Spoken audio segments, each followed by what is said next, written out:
आणि आता एक मोठी बातमी समोर येतेय। मुख्यमंत्री पदावरून भाजपची चाचपणी सुरू असल्याची माहिती मिळतेय। रावसाहेब दानवेंची महाराष्ट्र प्रभारींसह बैठक सुद्धा पार पडली आहे। भूपेंद्र यादव हे महाराष्ट्राचे भाजप प्रभारी असण्याची शक्यता वर्तवली जाते। दिल्लीत दानवेंकडून पक्षश्रेष्ठींच्या भेटीगाठी सुरू असल्याचं कळतंय आणि या क्षणाची सर्वात मोठी बातमी आपण पाहतोय। मुख्यमंत्री पदावरून भाजपची चाचपणी सुरू असल्याचं कळतंय। प्रमोद जगताप आपले प्रतिनिधी आपल्या सोबत जोडले गेले आहेत। प्रमोद, काय सांगाल, काय नेमकं सविस्तर अपडेट आहे?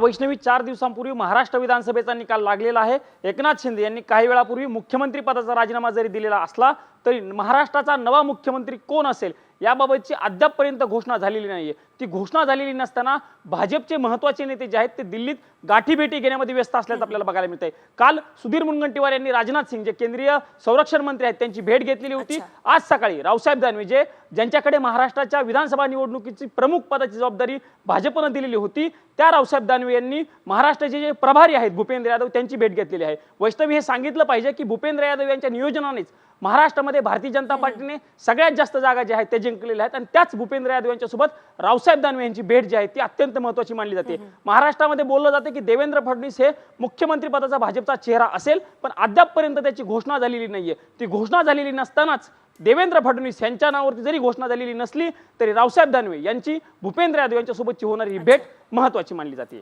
धन्यवाद प्रमोद या सविस्तर अपडेटसाठी। तर आपण पाहतोय वेगवान हालचाली घडतायत भाजपच्या गोटामध्ये। भाजपच्या पक्षश्रेष्ठींची भेट घेतली जाते। आता रावसाहेब दानवे यांनी थेट दिल्ली गाठली आहे आणि पक्षश्रेष्ठींच्या भेटीगाठी ते घेत आहेत।